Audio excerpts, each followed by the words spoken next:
Shalom, shalom. Tumsifu Yesu Kristo. Bwana Yesu asifiwe.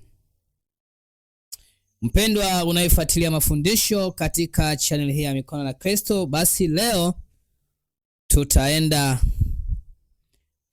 kuomba maombi ya kuondoa kizuizi kinachokuzuia usimwabudu Mungu katika roho na kweli. Yamkini ndani yako unatamani kumwabudu Mungu lakini kuna kikwazo. Yamkini kabisa unapangilia ratiba zako kwamba natamani kwamba siku fulani ende kanisani kumwabudu Mungu, lakini kuna roho tena inakuzuia na kukwamisha. Kuna mambo fulani yanakuja mbele yako, unailisha kwenda kanisani kwa ajili ya kumwabudu Mungu. Lakini pia yamkini tu yawezekana pale nyumbani kwako kuna utaratibu ambao unakuwa unaufanya, au saa zingine ulikuwa bado hujaanza kuufanya, wa kumwabudu Mungu ukiwa nyumbani. Unaandaa ratiba yako, soma Biblia, baada ya hapo unatafakari neno, baada ya kutafakari unaingia kwenye maombi. Sasa kwako inakuwa ni ngumu au inakuwa ni changamoto. Yamkini mara ya kwanza ulikuwa unafanya, lakini sasa hivi inakuwa na upinzani, inakuwa na vizuizi. Sasa tutaangalia kitabu cha mwinjili Yohane.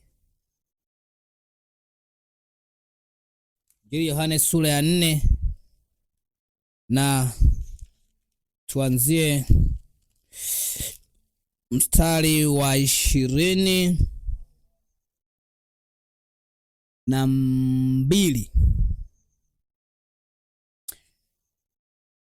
Anasema hivi: ninyi mnaabudu msichokijua, sisi tunaabudu tukijuacho, kwa kuwa wokovu watoka kwa Yahudi. Lakini saa inakuja, nayo sasa ipo, ambayo waabuduo halisi watamwabudu Mungu Baba katika roho na kweli, kwa maana Baba awatafuta watu kama hao wamwabudu.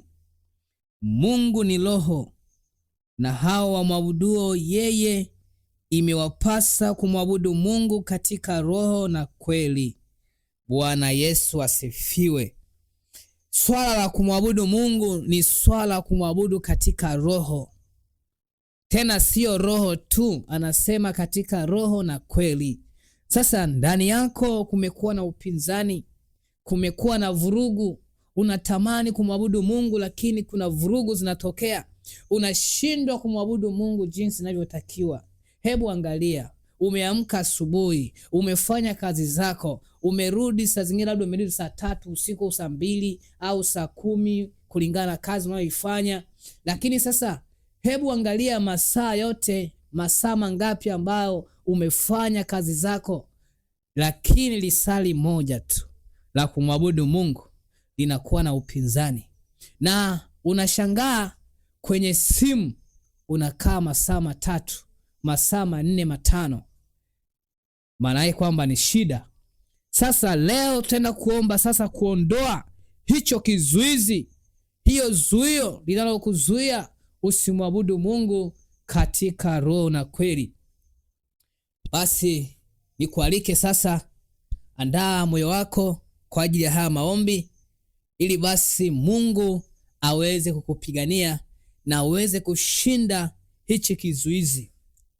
Basi fumba macho yako, sema: Ee Bwana Yesu, ninakusihi uniondolee hichi kizuizi kinachonizuia nisikuabudu katika roho na kweli.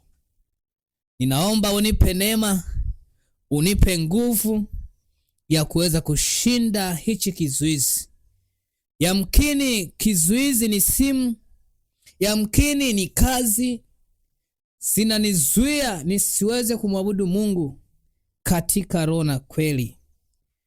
Ee Bwana Yesu, kwa damu yako takatifu iliyomwagika msalabani kwa ajili yetu sisi wenye dhambi, ili ipate kutuokoa na kutuweka huru.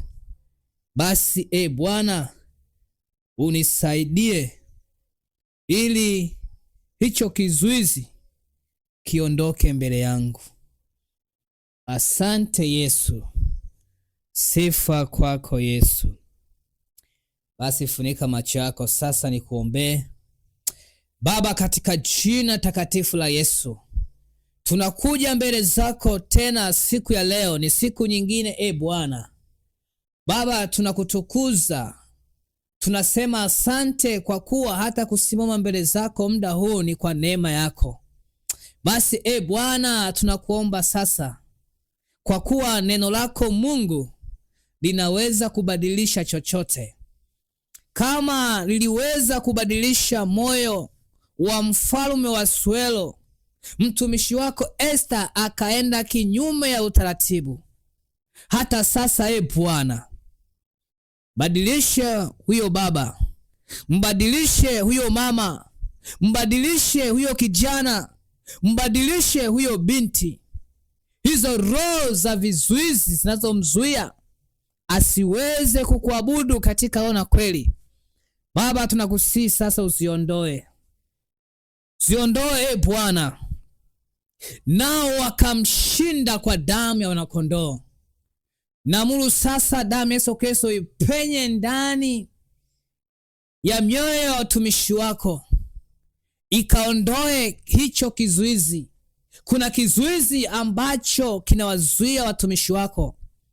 Yamkini Bwana, vipo vizuizi yamkini katika ukoo wao, wanazuia asipatikane mtumishi wa Mungu, wanazuia asipatikane mtu wa kumwabudu Mungu. Yamkini kwenye tamaduni zao kuna ukinzani unaozuia asiweze kumwabudu Mungu. Baba, tunapasua sasa hicho kiambaza. Tunapasua hicho kiambaza kiondoke sasa ndani ya mioyo ya watumishi wako, waweze kumwabudu Mungu katika roho na kweli. Baba, fungua roho zao sasa. Fungua roho za watumishi wako, siweze kukuelekea wewe, siweze kukuelekea wewe. Washa tamaa ya kukuabudu wewe Mungu. Washa tamaa ya kuweza kukuabudu wewe Mungu, wa kuabudu katika roho na kweli. Ondoa hicho kikwazo. Yamkini kuna mwingine kikwazo kupitia kazi, yamkini mwingine simu. Baba, katika jina la Yesu Kristo, anatamani kusimama katika kukuabudu, lakini kwa sababu tu adui amekamata ufahamu, amekamata akili. Bwana, tunapasua hicho kiambaza, tunapasua hicho kikwazo katika jina takatifu la Yesu, katika jina takatifu la Yesu. Baba, lituma sasa neno lako, na lituma neno lako sasa muda huu na sasa Bwana, katika jina la Yesu, katika jina la Yesu, katika jina la Yesu. Nalituma sasa neno lako Bwana, neno lako Bwana, neno lako Bwana, likapasue, likapasue, likapasue, likapasue. Kwa kuwa neno lako Mungu unapolituma haliwezi kukurudia bure, haliwezi kukurudia bure, katika jina la Yesu Kristo, bali litatimiza mapenzi yako, litatimiza mapenzi yako, nalo litafanikiwa katika mambo yale uliolituma. Kwa maana Bwana anaposema na maanisha, nami namaanisha sasa ya kwamba neno la Bwana nalituma likapasue hicho kizuizi cha kuweza kumwabudu Mungu, hiyo zuio la kuweza kumwabudu Mungu. Napasua katika jina la Yesu Kristo, hizo kamba zikatike, minyoro, makufuli yafunguke. Katika jina la Yesu Kristo, Bwana, wafungue watumishi wako, ugeuze nafsi zao, ugeuze roho zao, siweze kukuelekea wewe, waweze kukuabudu wewe Mungu, na wakuabudu katika roho na kweli. Ni katika jina la Yesu Kristo. Damu ya Yesu Kristo sasa isafishe sasa, iondoe hayo makandokando, iondoe hayo makandokando. Damu ya Yesu Kristo iondoe hayo makandokando. Kila kizuizi kinachozuia kiondoke. Damu Yesu, damu Yesu inapita ndani yako, inapita ndani yako, Damu ya Yesu Kristo inapita ndani yako. Damu ya Yesu Kristo inapita ndani yako, inakusafisha, inakubadilisha. Hizo roho ambazo zinazoleta ukinzani, zinazoleta zuio la kuweza kumwabudu Mungu katika roho na kweli, zinapigwa power, zinaondoka hizo roho. Bwana anakufungua na kukuweka huru, anakufungua na kukuweka huru katika jina takatifu la Yesu. Asante Yesu, sifa kwako Yesu. Baba, tumeomba na kuamini, na kila mwenye pumzi na aseme amina. Basi kushukuru wewe ambaye umefuatilia mafundisho haya, maombi ambayo tumeyaomba, maombi ya kuondoa zuizi, kuondoa kizuizi kinachokuzuia siweze kumwabudu Mungu katika roho na kweli. Mimi kabisa Mungu amekuweka tena nafasi nyingine, na ameachilia kiu na tamaa ya kumwabudu yeye. Utamwabudu Mungu mpaka utashangaa. Basi ulikuwa nami mtumishi wa Mungu Francis Mabina. Hadi wakati mwingine palipo majaliwa, kuomba endelea kufuatilia vipindi vingine, lakini pia usisahau kusubscribe, kulike, comment, ili basi uwe wa kwanza kupata mafundisho yetu katika channel hii ya Mikono ya Kristo. Asante, ubarikiwe sana. Amen.